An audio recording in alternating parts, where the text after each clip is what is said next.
What's up, family and friends? Good afternoon and welcome to this live broadcast. How are you doing today? I hope you are doing great. It's a beautiful day, a great day. We are here again to enjoy life, not to endure life. Life is good. Life is beautiful. Life is fair. Life is sweet. And life is easy. So wherever you are, I encourage you to enjoy your life. It is your life. You cannot live my life. I cannot live your life. No one else can live your life. Just as no one else can do evil to you. No one else. And when I mean no one else, no imaginary God, no imaginary goddess can do any evil to you. And I titled this, What Evil? I titled it, What Evil? Because religious people wish evil to happen to those who don't believe in their bullshit. Christians want evil to happen to unbelievers to prove that their God can do anything or use evil to make you believe or change. Muslims do the same thing, wishing Allah to cause evil, or they do evil in the name of Allah, just as Christians do evil in the name of God. So they wish evil to come on you for questioning their belief, their faith. They just want evil to happen to you. So I ask, what evil? Is there any evil that will happen to the woke nation, or the awakened people, or the critical thinkers, or the unbelievers, or the infidels, that are not happening to those who wish them such evil? Is there any? And I want to use 2 examples to try to wake up Christians, believers in God, that think evil happen to people because they don't believe in God. Now, our ancestors believe in God, and most of them believe in gods and goddesses. Before the evil of invasion, evil of slavery, evil of destruction in the hand of their fellow human beings happened to them, the gods, the goddesses they believed in failed to save them.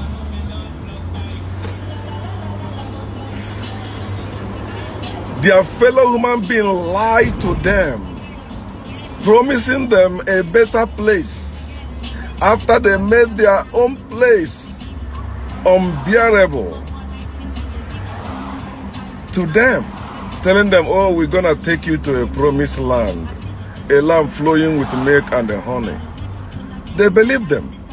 The gods, the goddesses they believe in failed to deliver them, failed to save them, failed to, prevent that evil from happening to them. So for those of you that know these ministers I want to speak of, is 2 of them. There are many of them that evil has happened to them. Very good ministers of God, very good anointed men of God. But I want to measure these 2 because these 2 were like gods to Christians. If you're a Christian when they were alive. Even like some of you that still read their books, you see them as regular fillet of cash.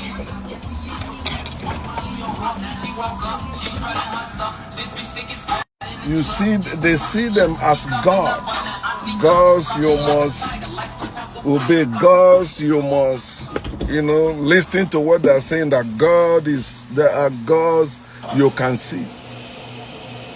The first one is Archbishop Benson Idahosa.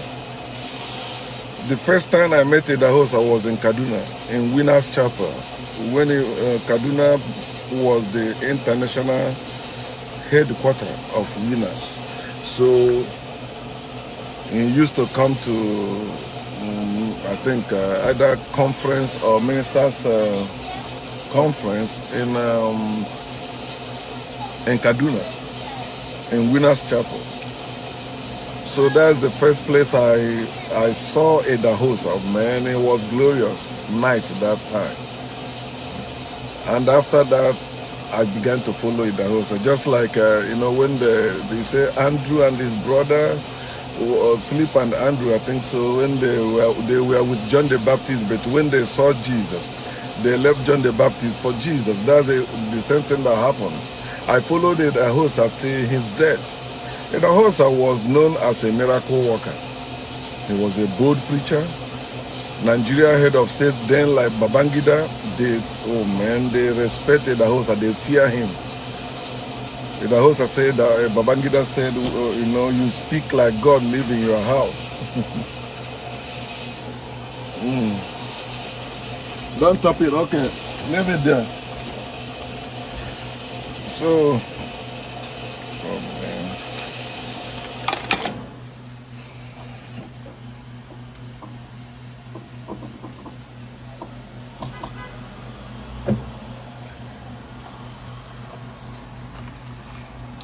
You don't have single.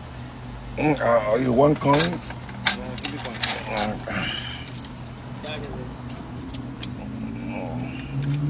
Change. How are you? How are you? Good.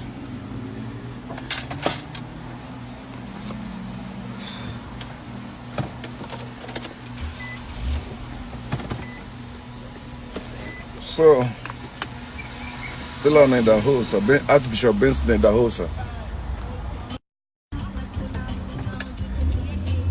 So, I was one of the Christians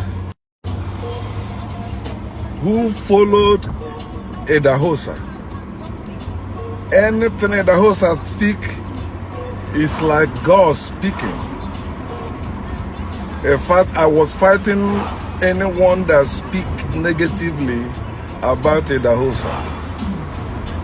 Every time Church of God have a ministers conference or their national convention, you must see me in Benin, sleeping in the house of one of my uncles living in Benin, Peter Okeke. He's still alive. I saw him last 2 months I was in Nigeria. Early in the morning, you see me wake up, dressing up, running through the streets of Benin City to go for ministers' conference. And I come back late in the night. And I know that time they say about witches in Benin, but if you need to see my faith when I was a Christian, it was a no-nonsense faith. I just wanted to be like Jesus of the Bible. I was living by faith. And I don't care whatever any other person was saying. I know Christ is the Lord. You see, I say I know, but I never knew Christ. I never met Christ. Of course, I saw Christ in my dream. Why? Because that's the picture I have in my head.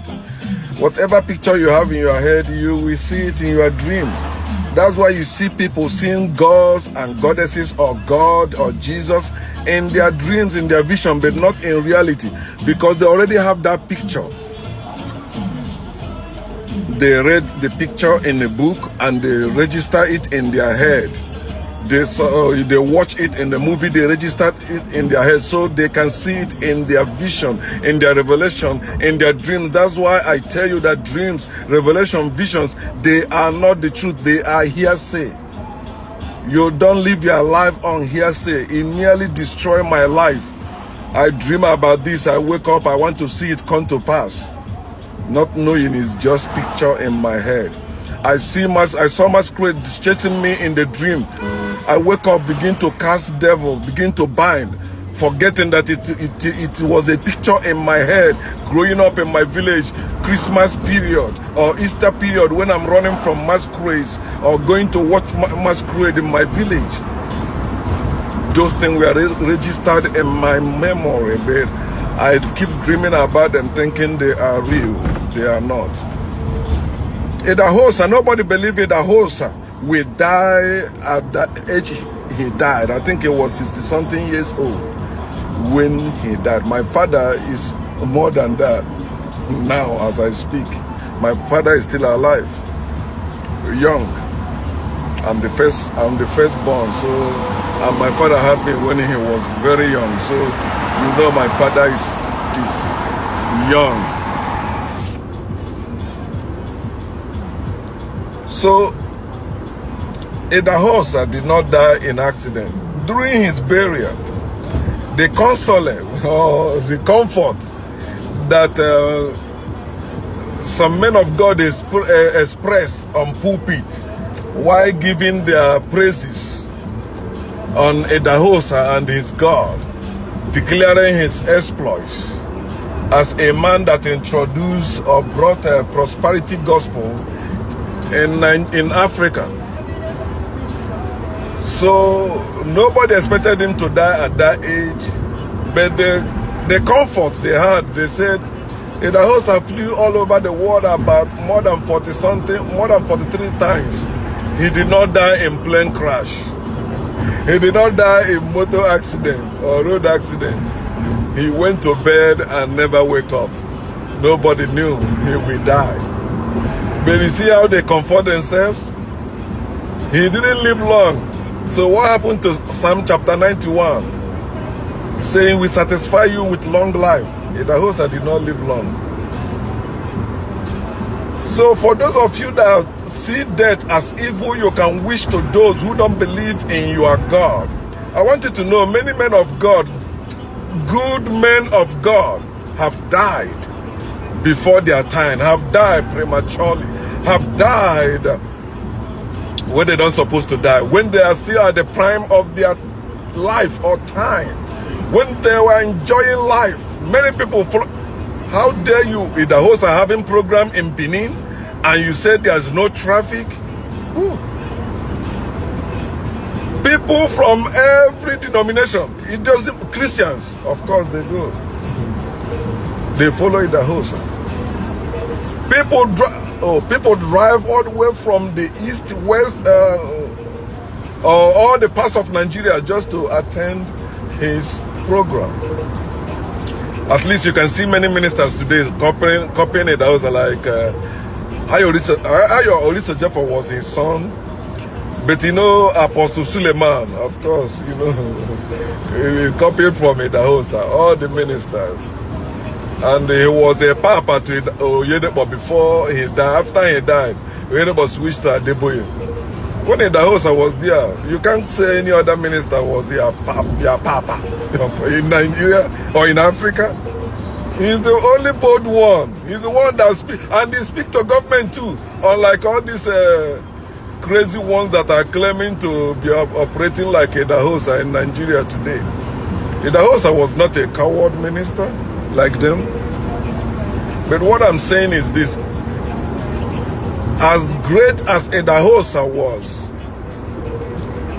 he died not up to 70 years old, not up to the age the Bible said you can live if you do good, if you follow the God of Israel. Not 80, not 120, 60-something years old. I think it was 1997. I was coming from Lagos to Onitsha when I heard the news. I was in a bus, public transportation, when I heard the news that Idahosa is dead. I couldn't believe it. So I have to attend his burial. Just as I attended his programs, I also attended his burial. So what evil death will you wish to, or those that don't believe in your God, that is not happening to those who believe in your God, even you? Christians, is it not written in your Bible that no temptation coming to you that is not common to man? Whatever you wish me is common to man. I'm driving, right? Going to work. What if I have accident now? Does it mean because I'm saying there is no God, there is no Jesus, that's why I have accidents? That's bullshit. Many accidents happen on this road. This is Route 78. It happens a lot. Of course, everywhere. Accidents happen everywhere. So the host had died prematurely. So for those of you wishing me or people like me premature death to prove that your God is alive or your God exists, that's bullshit. The death of your young ministers, young children, young parents prove that your God is not in existence and your God is useless. Because if your God is useful, those young ones will know that they will live to fulfill the dreams they were chasing.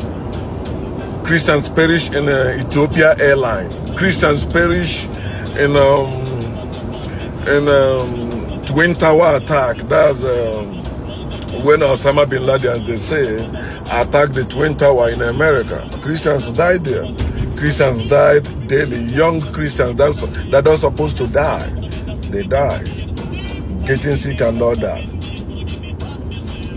Okay.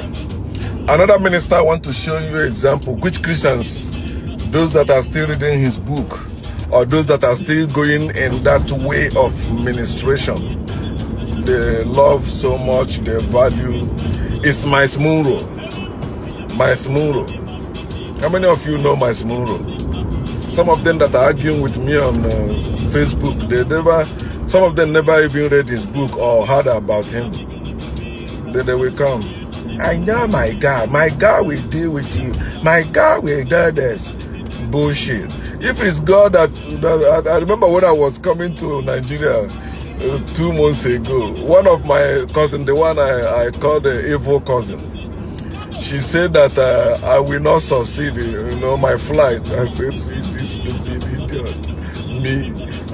It's a story, it's a history now. My going and coming. Very smooth. I enjoy. In fact, the last time I went to Nigeria was the first time I enjoy my trip to Nigeria. I really enjoy my life. And the secret is this: the people that don't believe in what I'm saying, they saw me as occultic, so they saved me some money. They won't come to me, so I'm an occultic man. If they take my money, they will lose heaven. So that my cousin wished evil to happen to me, but I tell her that I will kill her or she will die if she don't confess publicly that she killed her sister. And I was saying all that to prove to her that God she worshipped under TB Joshua is useless.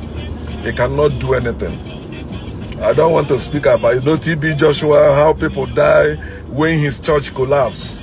They are Christians worshiping God, the church collapsed and killed them there. What evil is worse than that? Under God. Then, Miles Munroe was a young, vibrant minister. So when he speak, he said the worst tragedy in life is not death, and it's like people that don't use their mind and all that. He said when you get to graveyard, and that's where you see potentials or that people did not use. So, Nigerians now, Nigerian ministers, when they see you can draw crowd, they invite you like sugar invite ant. Like light invite incense. That's how Nigeria operate. They want to see the strength of your crowd. If crowd is not following you, you are a failure to them in ministry. You are a failure to them. Your God is not real. Your anointing is fake. It's the crowd that makes them embrace your ministry or whatever you are doing.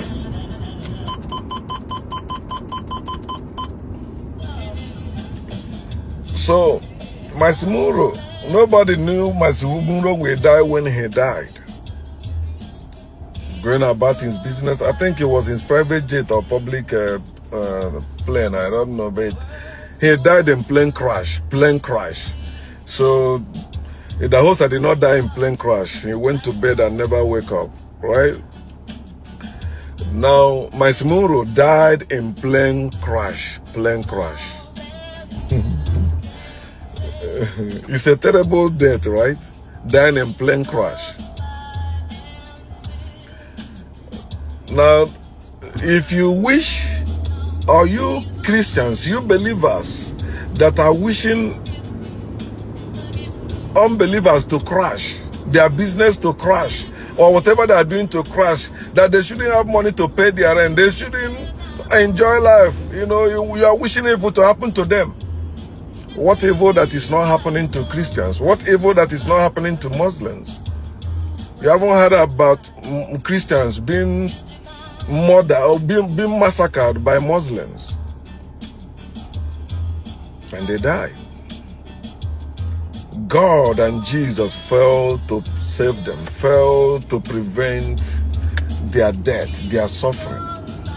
At least you still see the 14-year-old boy that is circulating now. Is on my wall there. 14-year-old boy with cancer of the leg. Is that not evil? So what evil are you talking to come on? I'm not the one that have cancer of the leg. Will I have it? No. Can I have it? No. Why? Because I will deal with it. If it comes, I will deal with it immediately. Start. Boom. So, your God cannot keep it on me. I know my body, and I take care of my body. When anything begin to grow in my body, like there's this thing right here on my hand, when I was still in Nigeria, it was coming out, I buy a new razor blade, cut it off. See? Boom. I believe in what our ancestors say. When the water is still at the ankle level, get rid of it. Don't wait until it comes to the neck. The religion is what makes people leave their problem, because they are believing that one day God will intervene. Instead of them going to native doctor to get healed, they say no. We are going to medical doctor. We are going to house of God. We are going to the man of God. We're going to the deliverance place. And you see them dying, suffering unnecessarily in the name of faith in God. A useless God, a useless Jesus. So my people, anyone that is wishing you evil is ignorant of what he or she is saying, because the same thing that happened to you can happen to him or her. So don't take it to heart. Know that they don't know what they are saying. Oh, I didn't read that. Don't worry about that. So, supposed to know there is no condition that is permanent, and there is nothing new under the sun. Anything that happened to unbelievers happened to believers. So that's why you should know, if what happened to unbelievers can happen to you, a believer that believe in God, then your God is useless. That's what I'm just saying. It's a simple thing. If your God can allow the same evil that happened to unbelievers to happen to you, so what is the essence of you saying your God is almighty, your God can do all things, or you are better than unbelievers? No. They deceive you, telling you, you know, if the believers or if the righteous suffer, how terrible it will be for the wicked. Where? We are living in this world. Everyone suffer. Everyone. When the heat comes on, everyone. When the disease comes, everyone. If you don't protect yourself, it will happen to you. But when they throw bomb in the area where you are, it will affect everyone, believer, unbeliever. It will not say, no, this is a child of God. Bomb will not, it will scatter everyone. So wake up. No, what evil will come on me? None. No matter how you wish it. The only thing that will come on me is what I allow. Ignorance is a choice. In this age of information, it's time for you to do your own research. Begin to know the truth so that you can set yourself free. No God is coming to set you free. No Jesus is coming to set you free. Let us wake up and do the needful.